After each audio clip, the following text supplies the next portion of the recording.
One sunny day, the Fat Controller came to Tidmouth Sheds. He came to give the engines their jobs. Emily, you are to collect passengers from Knapford Station and take them to the old ruined castle. Yes, sir, said Emily happily.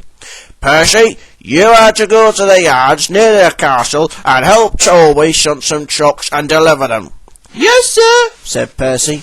What's my job, sir? asked Thomas. You are to go to the workstation, collect Derek the Diesel and take him home, said the Fat Controller. Thomas felt very disappointed. That is a very important job, Thomas, said the Fat Controller. That made Thomas feel much better. He couldn't wait to take Derek the Diesel home, but Emily couldn't wait to pick up her passengers. Soon Emily was on her way to the old ruined castle. When she got to the castle, she was amazed. The old castle was run down, and the tall turrets looked very old. That looks very interesting, said Emily. She wanted to stay and look at the castle even more.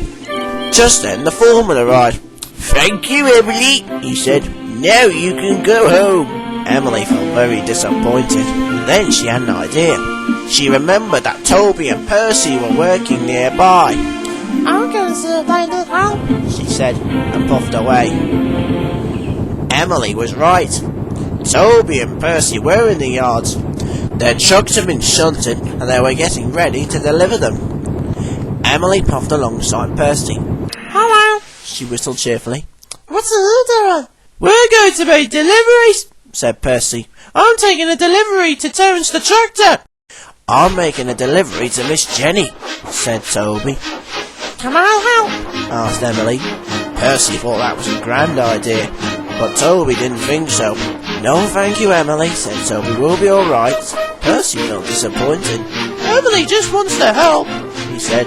We don't need Emily's help, Percy, said Toby. Are you sure? asked Emily. Even little engines need help sometimes.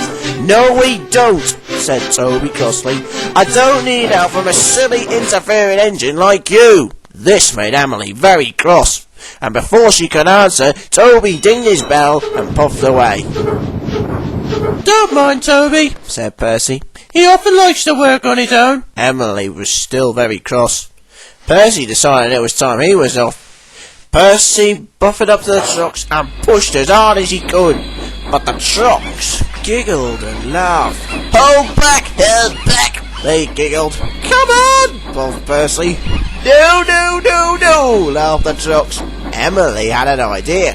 She puffed alongside Percy and blew her whistle. Percy, said Emily. I have an idea. I'll tell you what to do. Percy was a bit worried. He wasn't sure what Emily was going to say. Treat the trucks gently and with care, said Emily. Don't push them so hard.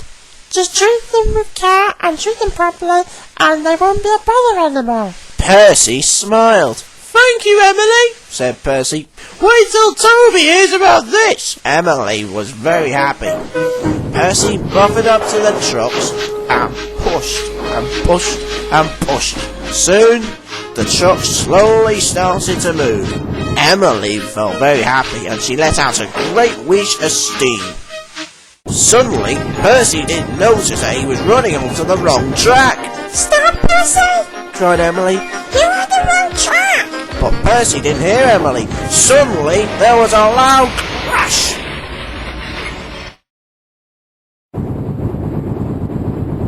When the dust cleared, Emily saw what had happened. The trucks had run into Mavis, who was waiting on the main line. Luckily, no one was hurt, but all of Mavis's trucks had come off the rails, and all the stone was spilt. The last truck from Mavis's train had knocked over a telephone pole. Percy, said Mavis, be careful and look where you're going. Sorry, Mavis, said Percy. Then Emily heard a chopping sound. Suddenly, ouch, cried a voice. It was Toby. He had run into the telephone pole and was thrown off the tracks. Now the telephone line was damaged. Emily was very worried. She didn't know what to do. The telephone line was down, so no one could call for help. Toby let out a great wheeze of steam. Emily, he cried, get us out of here. Emily looked worried. But I don't know what to do. she cried. Please, Emily, Said Mavis. do something.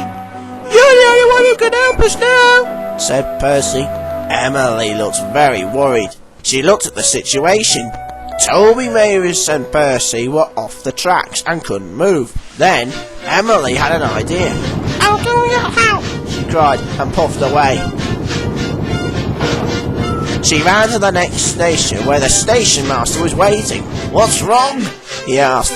Emily told the station master what had happened. The station master quickly telephoned for help. Emily puffed back to the yards. Soon, Toby and Percy were lifted back onto the tracks. Mavis was sent to the works to be mended.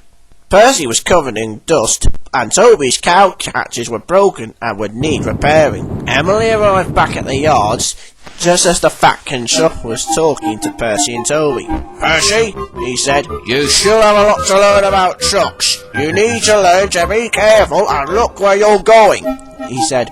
Emily, take Toby to the workstation, and I shall send Stepney to come and help. Yes, sir, Said Emily happily. The next day, Toby returned to Tidmouth sheds after being mended.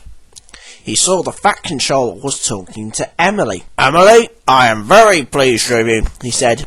You took all the passengers to the ruined castle, took them home, and you helped Toby, Percy and Mavis. You are indeed a really useful engine. Emily let out a great wheeze of steam. thank you, Emily, Said Percy. Well done, Emily, said Thomas. I'm sorry I was rude to you, Emily, said Toby. You were right. Even little engines need help sometimes. 3 cheers for Emily, whistled Thomas. Thomas and Percy blew their whistles, Toby dinged his bell, and Emily gave a big toot of her own.